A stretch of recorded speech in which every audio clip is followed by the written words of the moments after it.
राधे राधे। जय श्रीमन नारायण।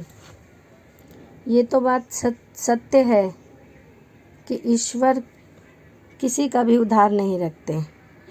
आप उन्हें अगर 1 रुपया समर्पित करते हैं तो वो आपको 5 रुपये देते हैं। कुछ इसी प्रकार से आज बांके बिहारी जी की एक कथा है जो मैं आपके लिए लेके आई हूँ।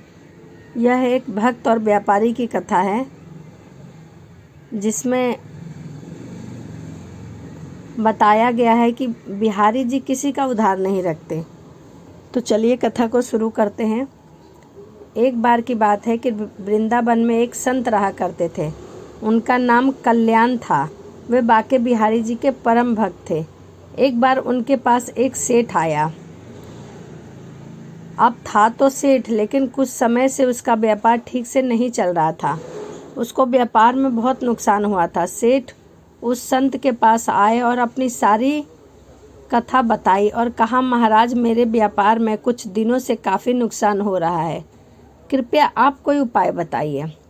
संत ने कहा सेठ जी से, अगर मैं ऐसा कोई उपाय जानता तो आपको अवश्य बता देता, लेकिन मैं ऐसी कोई विद्या नहीं जानता जिससे मैं आपको व्यापार को ठीक कर सकूं। यह मेरे बस में नहीं है। हमारा तो एक ही सहारा है, बिहारी जी। इतनी बात हो ही पाई थी कि बिहारी जी के मंदिर खुलने का समय हो गया था। संत सेठ जी को बिहारी जी के मंदिर ले आए और अपने हाथों को बिहारी जी की ओर करते हुए सेठ जी बोले, आपको जो कुछ भी मांगना है सो इनसे कहिए, यही कर सकते हैं। ये सबकी मनोकामनाओं को पूर्ण करते हैं। सेठ जी ने बिहारी जी से प्रार्थना की। 2-4 दिन वृंदावन में रुके और फिर चले गए। कुछ समय बाद सेठ जी का सारा व्यापार धीरे धीरे ठीक हो गया। अब सेठ जी समय समय पर बिहारी जी के दर्शन करने वृंदावन आने लगे, लेकिन कुछ समय बाद सेठ जी थोड़े अस्वस्थ हो गए। वृंदावन आने की शक्ति भी अब उनके शरीर में नहीं रही।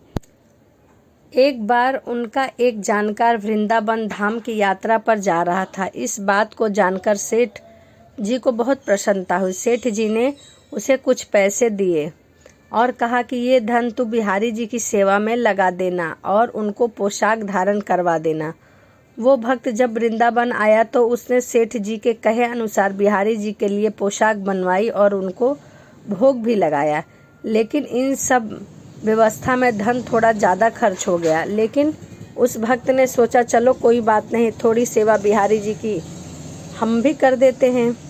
अब इधर मंदिर बंद हो चुका था तो बिहारी जी रात को सेठ जी के स्वप्न में पहुँचे। सेठ जी ने स्वप्न में ही बिहारी जी से कहा, तुमने जो मेरे लिए सेवा भेजी थी मैंने स्वीकार की है, लेकिन उस सेवा में 249 रुपये ज़्यादा लगे हैं। तुम उस भक्त को रुपए लौटा देना। ऐसा कहकर बिहारी जी वहाँ से चले गए।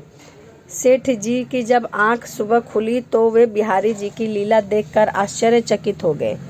सेठ जी ने जल्दी तैयार होकर उस भक्त के घर पहुँचे और उनको सारी बातें बताई। यह सब जानकर भक्त भी आश्चर्यचकित हो गया कि ये बात तो सिर्फ मैं ही जानता था, तो मैंने किसी को बताई भी नहीं। सेठ जी ने उनको वो 249 रुपये दिया और कहा, मेरे सपने में श्री बांके बिहारी जी आए थे, वही मुझे यह बता कर गए हैं। ये लीला देखकर भक्त खुशी से मुस्कुराने लगा और बोला, जय हो बिहारी जी की। इस कलयुग में भी हमारे बिहारी जी किसी का कर्ज नहीं रखते। जो एक बार इनकी शरण में आ जाता है फिर उसे किसी से भी कुछ मांगने की आवश्यकता नहीं पड़ती, उनको सब कुछ मिल जाता है। तो ये बांके बिहारी जी की सच्ची घटना थी जिसमें उन्होंने कहा है कि मैं किसी का उधार नहीं रखता। तो ये बात सत्य है कि बांके बिहारी जी किसी का उधार नहीं रखते हैं। तो चलिए मिलते हैं अगली वीडियो में। राधे राधे। जय श्रीमन नारायण।